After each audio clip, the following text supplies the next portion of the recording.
신약 성경 에베소서 2장 11절에서 19절입니다. 그러므로 생각하라. 너희는 그때에 육체로는 이방인이요 손으로 육체에 행한 할례를 받은 무리라 칭하는 자들로부터 할례를 받지 않은 무리라 칭함을 받는 자들이라. 그때에 너희는 그리스도 밖에 있었고 이스라엘 나라 밖에 사람이라.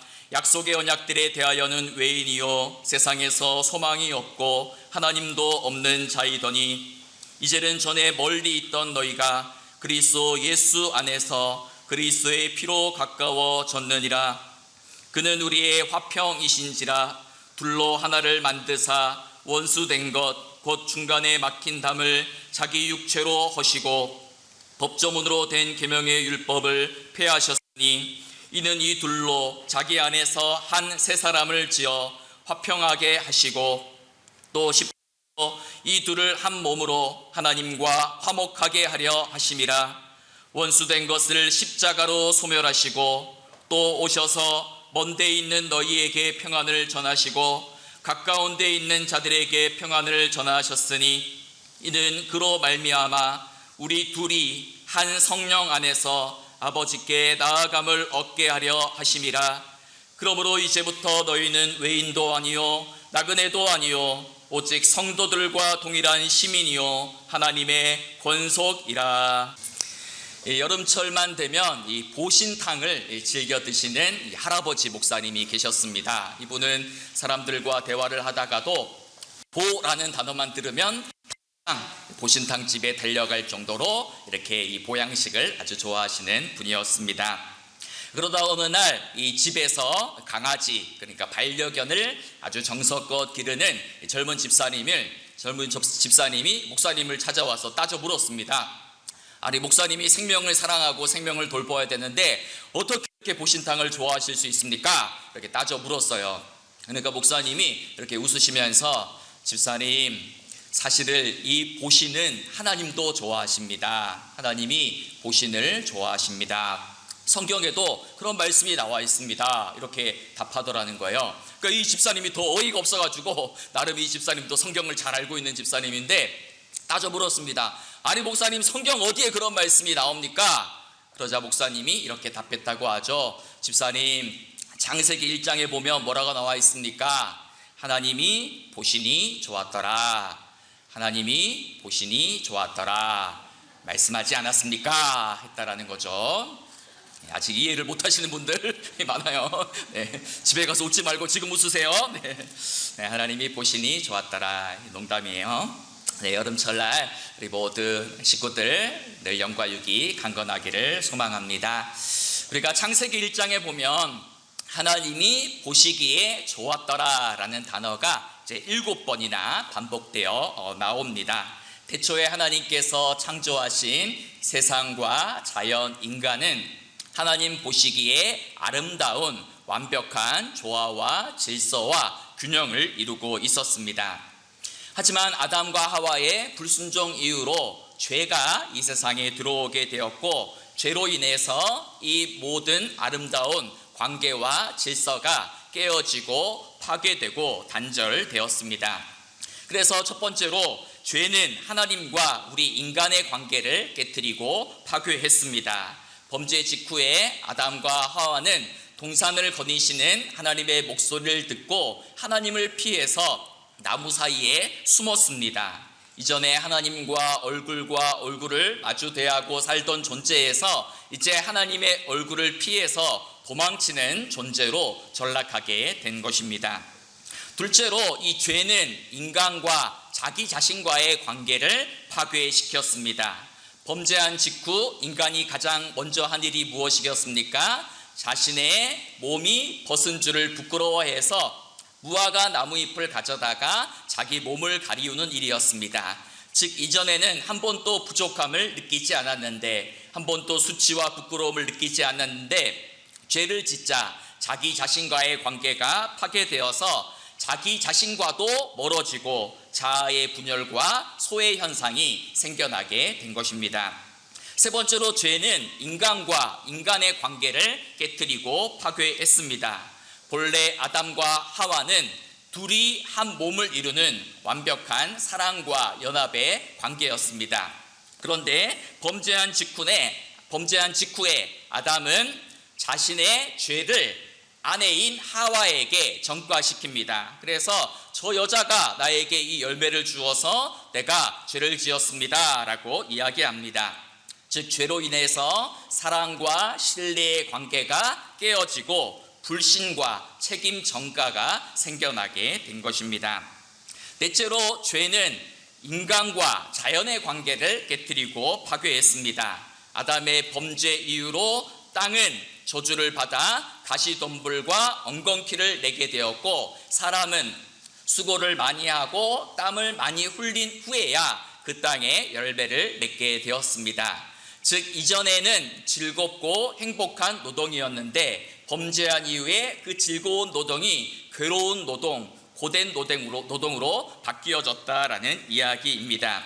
이처럼 죄는 무엇입니까? 죄는 관계를 파괴하는 것입니다. 하나님과 인간, 인간과 자기 자신, 인간과 인간, 인간과 자연의 관계를 깨뜨리고 파괴하는 것이 바로 죄입니다. 그러면 구원이란 무엇이겠습니까? 구원이라는 것은 태초에 하나님께서 창조하신 세상과 자연과 인간의 모든 조화로운 질서가 다시금 온전히 회복되는 것이 바로 구원입니다. 그래서 구원이란 깨어진 하나님과 사람과의 관계가 다시 회복되는 것입니다. 구원이란 무너진 사람과 사이의 관계와 신뢰가 다시 회복되는 것이고, 파괴된 인간과 자연의 관계가 다시 회복되는 것이 바로 구원이요, 기독교에서 말하는 복음이요, 바로 샬롬, 평화라는 뜻입니다. 여러분, 교회에 오면 샬롬이라는 단어를 아마 들어보셨을 것입니다. 샬롬은 인사말이죠. 유대인들이 지나가다가 사람을 만나면 샬롬하고 인사하는 겁니다. 우리나라 사람들이 안녕하세요, 식사하셨습니까? 라고 묻는 것처럼 유대인들은 샬롬이라고 이렇게 인사를 합니다. 이런 이야기가 있습니다. 이제 몸이 좋지 않아서 말기암을 선고받은 할아버지가 생전 처음 교회에 나왔습니다. 자녀들이 강권해서 어쩔 수 없이 마지못해 나왔습니다.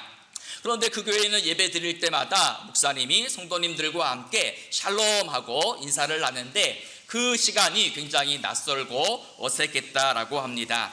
시간이 지나서 1년이 지나서 이 할아버지가 건강도 조금 회복되고 1년이 지나서 세례를 받으시면서 이런 간증을 하셨습니다. 얘들아, 사람들이 내가 교회 나가니까 사람들이 나보고 자꾸 샬롬 샬롬이라고 인사하더구나. 나에게는 그 말이, 샬롬이라는 그 말이 살롬이라는 말처럼 들렸단다. 나는 죽을 놈인 줄 알았는데 살롬이라고 자꾸 나를 보고 이야기하니 나에게 희망이 생기고 소망이 생겼단다. 나는 이제 예수 믿고 죽을 놈에서 살롬이 되었단다. 이렇게 이제 간증을 했다라는 이야기입니다. 그렇습니다. 여러분, 예수님을 믿으면 죽을 놈에서 살롬이 되는 것입니다. 이것이 바로 복음이고 구원이고 샬롬이라는 의미입니다. 우리 옆 사람을 향해서 이렇게 인사할까요? 샬롬. 이렇게 할 때 발음을 잘 하셔야 돼요. 샬롬 인사해 봅시다. 샬롬. 네. 여러분은 이 샬롬 하면 어떤 이미지가 떠오릅니까? 샬롬이라는 이 단어는 성경에서 다양하게 번역이 됩니다. 평화, 평강, 화평이라는 그러한 단어로 번역이 됩니다. 그런데 이 샬롬은 단지 어떤 전쟁이나 폭력이 없는 상태, 혹은 내 마음의, 내면의, 영혼의 평안만을 가리키는 단어는 아닙니다. 샬롬이라는 것은 하나님과 인간, 인간과 자기 자신, 인간과 인간, 인간과 자연의 깨어진 모든 관계가 다시 하나님 안에서 완전한 조화를 이루고 만족과 충만함과 완전함을 누리는 상태가 바로 샬롬입니다. 쉽게 말해서 샬롬이라는 것은 내 마음과 영혼에 가득한 평화가 흘러 넘쳐서 그것이 이웃과 세상과 세계로 흘러 들어가는 것을 가리켜 샬롬이라고 부르는 것입니다. 이것이 바로 타종교의 어떤 명상이나 수양이나 기수령과는 구분되는 기독교 영성의 독특함입니다. 지난주에 말씀드렸지 않습니까? 최고의 전도지는 뭐라고요? 네, 바로 여러분의 얼굴입니다. 여러분의 얼굴이 최고의 전도지입니다. 내 안에 값진 보화, 보물이신 예수 그리스도를 간직하고 있는 사람, 천국을 소유한 사람은 표정이 늘 굳어있고 무표정이고 표정이 어둡고 표정에 그늘이 차 있으면 안 됩니다. 내 안에 있는 기쁨이, 내 안에 있는 평화가 얼굴과 표정으로 드러나고 이웃과 세상으로 흘러 들어가야 되는 것입니다. 하나님을 모르는 사람들처럼 우리 얼굴이 늘 근심 가득한 얼굴, 찌푸린 얼굴, 남을 괴롭히는 얼굴이 아니라 은혜의 빛으로 환한 아름다운 얼굴, 평화로운 얼굴이 되는 우리 모두가 되기를 소망합니다. 우리 성령님과 함께 걸어가는 삶 세 번째 시간입니다. 오늘은 성령의 열매 세 번째 화평, 평화에 관해 함께 생각해 보고자 합니다. 성령님이 우리 안에 거하시고 날마다 우리가 성령의 지배와 통치를 받으며 살아가면 저절로 우리의 일상에는 화평이라는 열매, 평화라는 열매가 맺힙니다. 그렇다면 어떻게 이 샬롬, 평화가 맺혀질 수 있고 우리의 삶에서 드러날 수 있겠습니까? 첫 번째는 예수 그리스도 안에서 하나님과 화해함으로 이 샬롬, 평화를 누릴 수가 있습니다. 죄로 인하여 깨어진 하나님과의 관계를 회복하는 길은 오직 예수 그리스도의 십자가밖에 없습니다. 그래서 사도 바울은 로마서 5장 9절에서 10절을 통하여 이렇게 이야기합니다. 그러면 이제 우리가 그의 피로 말미암아 의롭다 하심을 받았으니 또 그로 말미암아 진노하심에서 구원을 받을 것이니 곧 우리가 원수 되었을 때에 그의 아들의 죽으심으로 말미암아 하나님과 화목하게 되었은즉 화목하게 된 자로서는 또 그의 살으심으로 말미암아 구원을 받을 것이니라 말씀하고 있습니다. 여러분, 이것이 무슨 뜻입니까? 죄로 인하여서 우리는 하나님과 원수된 관계에 있었다라는 것입니다. 죄로 인하여서 하나님과 원수되었고 우리는 하나님의 진노와 심판 아래서 죽을 수밖에 없는 존재였습니다. 그러나 예수님께서 우리의 죄를 대신 짊어지시고 십자가를 지심으로 말미암아 우리의 모든 죄가 용서함 받고 우리는 하나님 앞에서 의롭다 칭함받는 자들이 되었습니다. 즉 예수 그리스도의 십자가와 부활을 통해 하나님과 우리 사이가 다시 화해되고 화목하게 되어졌다라는 이야기입니다. 여러분, 예수님께서 탄생하실 때 천사들이 뭐라고 노래했습니까? 지극히 높은 곳에서는 하나님께 영광이요 땅에서는 기뻐하심을 입은 사람들 중에 평화로다라고 천사가 노래했습니다. 즉 예수님이 이 땅에 오신 이유와 목적이 뭡니까? 이 땅에 참된 평화를 주시려고, 참된 구원을 주시려고 예수님께서 이 땅에 오셨다라는 말이죠. 사가랴도 예수님의 메시아의 오심을 예고하며 이렇게 이야기합니다. 어둠과 죽음의 그늘에 앉은 자에게 비치고 우리의 발을 평강의 길로 인도하시리로다. 예수님께서 이 땅에 오셔서 어둠과 사망의 그늘에 앉아서 죽어가는 자들에게 생명의 빛을 비추시고 그들을 평강의 길로 인도하시기 위하여 예수님께서 이 땅에 오셨다라는 것입니다. 사도 베드로도 사도행전에서 예수 그리스도께서 전하신 복음을 화평의 복음이다라고 이렇게 이야기한 바가 있습니다. 정리를 하면 예수님께서는 이 땅에 평화로 오셨습니다. 그리고 예수님께서는 이 땅에 평화의 복음을 전하셨고 그의 죽으심과 부활을 통하여서 평화와 화해의 사역을 이루는 그러한 사역을 감당하셨다라는 것입니다. 그러하기에 우리는 날마다 예수 그리스도의 십자가와 부활 사건을 기억하면서 예수님의 십자가를 통하여 하나님과 화해하고 화평을 누리는 삶을 살아가야 되는 것입니다. 우리가 믿음으로 의롭다 하심을 얻었은즉 우리 주 예수 그리스도로 말미암아 하나님과 더불어 화평을 누리자라는 것을 날마다 고백하며 살아가야 되는 것입니다.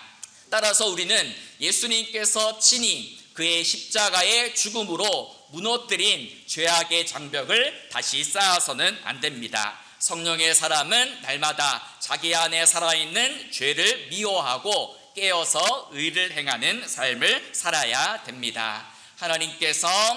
하나님과 깨어진 우리의 관계를 예수 그리스도께서 다시 회복시켜 주셨는데 다시 죄악의 길로 어둠의 길로 행해서는 안 되는 것입니다. 성령님과 함께 걸으며 하나님과 더불어 날마다 화평을 누리며 그 화평의 열매를 맺고 살아가야 되는 것입니다.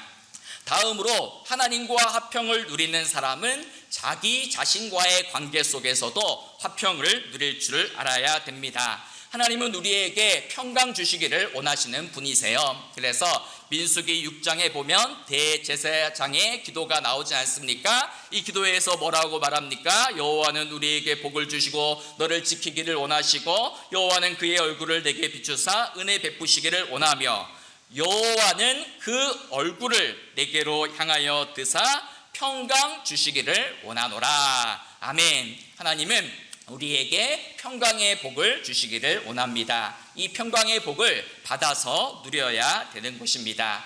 예수님께서도 이렇게 말씀하셨죠. 우리 한번 같이 읽어볼까요? 평안을 너희에게 끼치노니 곧 나의 평안을 너희에게 주노라. 내가 너희에게 주는 것은 세상이 주는 것과 같지 아니하니라. 너희는 마음에 근심하지도 말고 두려워하지도 말라. 아멘. 예수님은 이 평안을 우리에게 주시기를 원하는 것입니다. 근심과 걱정과 염려는 하나님을 신뢰하지 않는 불신앙의 표현입니다. 영국에 아서 랭커라는 사람이 살았습니다. 이 사람이 사업을 경영하는 사람인데 사업을 하다 보니까 늘 어려운 일들이 생겨나고 매일 밤마다 걱정거리, 염려거리가 찾아와서 잠을 제대로 이룰 수가 없었습니다. 그래서 이 사람이 한 가지 결정을 내렸습니다. 매일 밤마다 이렇게 걱정하고 염려하지 말고 차라리 염려를 모았다가 일주일에 딱 한 번만 걱정하고 염려하자라고 생각을 했습니다. 그래서 염려하는 수요일 걸 만들었어요. 그래서 일주일 동안 생활하면서 염려가 찾아옵니다. 걱정이 찾아오면 그것을 종이 쪽지에 적어서 그 염려하는 박스 안에 넣었다라고 합니다. 그리고 일주일이 지나서 다음 주 수요일이 되어서 이제 그 염려 박스를 뒤집어서 꺼내 보았다라는 거예요. 그래서 그 쪽지를 하나하나 펼쳐 보니까 일주일밖에 지나지 않았는데 대부분의 문제가 해결되거나 그때 지금 보니 이 고민과 걱정이 별것 아닌 사소한 걱정이라는 것을 발견했다라는 그러한 이야기가 있습니다. 미국의 한 심리학자인 어니 젤린스키라는 사람이 이런 얘기를 했어요. 우리가 하는 걱정의 40%는 절대 현실에서 일어나지 않는 일이다. 30%는 이미 일어난 일이다. 22%는 사소한 일이다. 4%는 우리가 바꿀 수 없는 일이다. 실제로 우리 힘으로 바꿀 수 있는 일은 4% 뿐이다 라고 이야기했습니다. 이게 뭡니까? 우리가 하는 대부분의 걱정과 염려와 고민은 다 쓸데없는 걱정이라는 것입니다. 여러분의 마음에는 어떤 걱정과 근심거리가 있습니까? 우리 삶의 자리에서 일상에서 살아갈 때에 걱정과 염려가 찾아올 때마다 우리가 암송하고 고백하고 선포해야 될 말씀이 있습니다. 어떤 말씀일까요? 빌립보서 4장 6절에서 7절이죠. 우리 같이 한번 읽어볼까요? 아무것도 염려하지 말고 다만 모든 일에 기도와 간구로 너희 구할 것을 감사함으로 하나님께 아뢰라. 그리하면 모든 지각에 뛰어난 하나님의 평강이 그리스도 예수 안에서 너희 마음과 생각을 지키시리라. 아멘. 염려 대신 기도하라는 것입니다. 걱정이 찾아오면 걱정하고 한숨 쉬지 말고 대신 기도하라는 것입니다. 기도하면서도 걱정하지 말고 하나님께 모든 것을 다 맡기면, 하나님께 모든 것을 다 내어 맡기면 우리 마음에 세상이 알 수도 없고 줄 수도 없는 예수 그리스도의 평강이 찾아온다라는 그런 말씀이죠. 여러분, 우생마사라는 그러한 고사성어가 있습니다. 무슨 뜻입니까? 소는 살고 말은 죽는다라는 뜻입니다. 큰 저수지에 소와 말이 물에 빠지면 둘 다 헤엄을 쳐서 물가로 나오는데 말이 소보다 훨씬 힘이 좋아가지고 2배나 빨리 헤엄을 친다라고 합니다. 그런데 홍수가 나서 갑자기 물이 불어나면 상황이 달라집니다. 말은 익사해서 죽는데 소는 살아난다라는 것입니다. 말은 왜 죽습니까? 헤엄을 아주 잘 치는 이 말은 거세게 밀려오는 물살에 떠밀리지 않기 위해서 계속 발버둥을 치다가 계속 힘을 쓰다가 결국은 힘이 다 빠져서 익사해서 죽는다라는 것입니다. 그런데 수영을 잘 못하는 소는 어떻게 합니까? 흐르는 물에다가 그냥 몸을 맡긴 채로 둥둥 떠다니다가 이렇게 얕은 곳에 닿게 되었을 때 걸어서 나온다라는 것이죠. 그래서 홍수가 나면 소는 살고 물은 죽는다라는 이런 우생마사라는 그러한 고사성어가 있습니다. 여러분, 신앙생활도 마찬가지입니다. 믿음이 무엇입니까? 믿음은 하나님께 모든 것을 내어 맡기고 그분의 인도하심을 온전히 신뢰하는 것이 바로 믿음이다라는 것입니다. 영국의 성공의 신학자 가운데 마커스 보그라는 사람이 있습니다. 이 사람이 믿음을 정의했어요. 믿음은 하나님의 부력을 신뢰하는 것이다 라고 이야기했습니다. 부력이 뭡니까? 수영을 잘 못해도 물에 들어가면 우리 몸은 저절로 뜨게 되어 있습니다. 바다에 몸을 맡기면 부력이 있어서 저절로 몸이 뜹니다.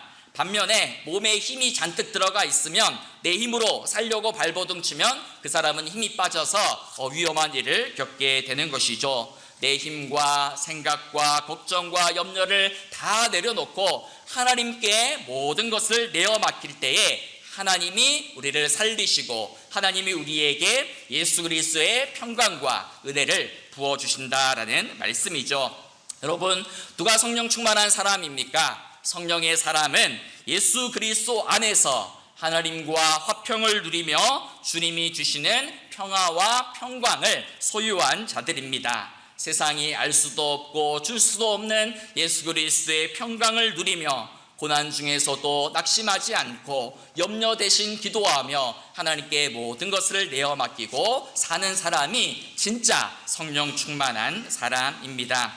이렇게 살아가는 사람들의 얼굴이 어떠할까요? 지난주에 말씀드렸던 것처럼 함석헌 선생님 말씀대로 참 평화로운 얼굴이지 않겠습니까? 그런데 성령의 사람은 내 영혼에, 내 마음에 있는 예수 그리스도의 평안이 내 마음에만 갇혀 있으면 안 되고 그 평안이 흘러 넘쳐서 얼굴로 드러나고 표정으로 드러나고 가정과 이웃과 세상으로 하나님의 샬롬이 흘러 넘쳐야 됩니다. 하나님과 수직적인 관계에서 화평을 누린 사람은 이웃과의 수평적인 관계에서도 화평을 누려야 되는 것입니다. 오늘 우리가 읽었던 에베소서 본문이 바로 예수님의 십자가 죽음을 통하여서 유대인과 이방인 사이에 있던 그러한 벽이 허물어져 있다라는 것을 보도하는 이야기입니다.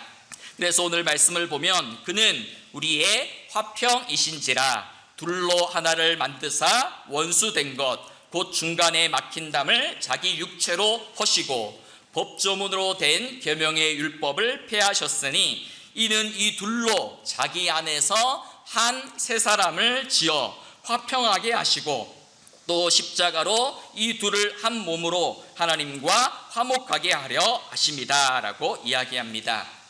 예수 그리스도는 우리의 화평이십니다. 평화이십니다. 즉 주님은 유대인과 이방인을 가로막았던 그 중간에 막힌 담 율법의 장벽을 자기의 육체로 허무시고 무너뜨리셨습니다. 즉 자신의 몸을 십자가의 제물로 드려 사람을 차별하고 나누는 모든 그러한 장벽을 무너뜨리고 유대인과 이방인, 남자와 여자, 종과 자유인이 예수 그리스도 안에서 하나 되게 하는 그러한 사역을 하셨습니다.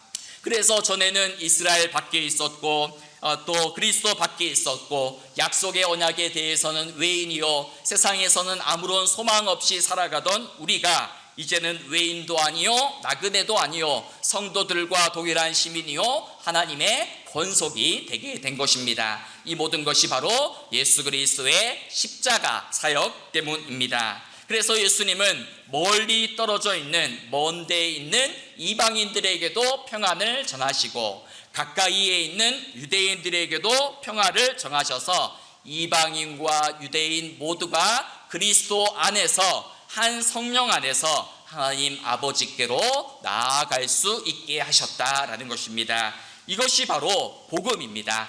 그래서 예수님은 십자가를 통하여 우리 사람과 사람과의 화평을 이루셨고 더 나아가서 그 십자가를 통하여서 하늘에 있는 모든 것과 땅에 있는 모든 만물들이 화해하고 화평을 이루는 그러한 일을 이루셨습니다. 그래서 골로새서 1장 20절에 보면 그의 십자가의 피로 화평을 이루사 만물 곧 땅에 있는 것들이나 하늘에 있는 것들이 그로 말미암아 자기와 화목하게 되기를 기뻐하심이라 이렇게 말씀하죠. 즉 예수 그리스도의 십자가 사건으로 말미암아 사람과 사람 사이에 화해와 화목이 이루어졌을 뿐만 아니라 하늘에 있는 모든 것, 땅에 있는 모든 것이 화해하고 화목되는 만물이 화해케 되는 그러한 놀라운 일이 일어나게 되었다라는 것이죠. 여러분, 평화, 화평은 절대로 공짜로 얻어지는 것이 아닙니다. 예수님의 십자가 고난과 희생과 자기 포기가 있었기 때문에 우리가 화평을 누리고 이 땅의 평화를 누리며 또 만물이 하나님 안에서 통일되는 그러한 은혜를 누릴 수가 있는 것입니다. 자신을 포기하지 않고 자신을 희생하지 않고 얻어지는 평화라는 것은 없습니다. 여러분, 예수님 믿는다는 게 뭘까요? 예수님 믿는다라는 것은 나 혼자 예수님 믿어가지고 내 내면의 영혼의 평안만 누리며 나 혼자 콧노래를 부르면서 나 혼자 즐거워하며 살아가는 것이 아니라 예수님을 믿는다라는 것은 내 안에 있는 평화, 내 안에 있는 기쁨이 흘러 넘쳐서 그것이 가정과 이웃과 세상으로 흘러 들어가게 하는 것이 바로 예수 믿는 것의 진짜 뜻입니다. 그래서 예수님께서는 팔복을 통해 이렇게 말씀하셨죠. 화평하게 하는 자가 복이 있나니 그들이 하나님의 아들이라 일컬음을 받을 것이며 말씀하셨습니다. 나 홀로 마음의 평화를 누리는 자가 아니라 화평을 만들어 나가는 자, 평화 없는 세상에서 평화를 일구어 나가는 자가 복이 있다. 그 사람이 바로 하나님의 아들이가 딸이다라고 일컬음을 받을 것이다라고 이야기하는 것이죠. 이 말을 뒤집으면 뭡니까? 저 사람이 하나님의 자녀인지 아닌지 구분할 수 있는 기준이 뭐예요? 평화를 위해서 일하고 있는가? 화평을 이루는 사람인가를 보면 저 사람이 하나님의 자녀인지 아닌지를 판가름할 수가 있다라는 것입니다. 여러분, 우리가 사는 이 세상에는 참된 평안이 없죠. 뉴스를 보면 늘 전쟁과 갈등과 다툼과 갈등과 온갖 악이 이 세상에서 여전히 활동하고 또 이 세상을 장악하고 있는 것처럼 보입니다. 그래서 우리는 이렇게 기도하죠. 하나님, 우리 마음에 평안을 주세요. 이 약한 세상에서 우리를 지켜주시고 세상이 줄 수 없는 평안을 내 마음에 주옵소서 기도합니다. 물론 그 기도가 맞아요. 그런데 그 기도는 더욱더 깊어져야 됩니다. 뭐라고 기도해야 됩니까? 하나님, 내 영혼에만 평화가 있지 않게 하시고 내 안에 있는 평화가 흘러 넘쳐서 평화 없는 이 세상에 그리스도의 평화가 넘치게 하여 주옵소서. 평강 없고 늘 싸우고 분열하고 다투는 이 세상에 내가 평화의 사람이 되어 피스메이커가 되어 이 세상을 화해시키는 그러한 화목의 사람이 되게 해주십시오 라고 기도해야 되는 것입니다. 여러분, 예수님을 믿는다라는 것은 머리로만 믿는 게 아니에요. 입술로만 예수 믿는다라고 고백하는 것이 아니라 예수님이 걸어가셨던 그 길을 똑같이 걸어가고 그분의 일과 사역을 이어받아서 살아가는 것이 바로 예수 믿는 것의 참된 뜻입니다. 예수님께서 만물, 만유의 평화를 위하여 이 땅에 오셨고 평화 그 자체로 오셨고 평화의 복음을 전하시고 그의 십자가와 부활로 모든 것을 다 화목케 하셨듯이 우리도 화목케 하는 사역, 평화의 열매, 화평의 열매를 맺으며 살아가야 되는 것입니다. 그렇게 늘 성령님과 동행함으로 평화의 열매를 맺어가는 우리 모두가 되기를 간절히 소망하며 축복합니다. 우리 마지막으로 프란체스코의 기도 많이 들어보셨죠? 우리 한번 이 기도를 같이 고백하고 설교를 마무리하도록 하겠습니다. 여러분은 빨간색 글씨만 읽으세요.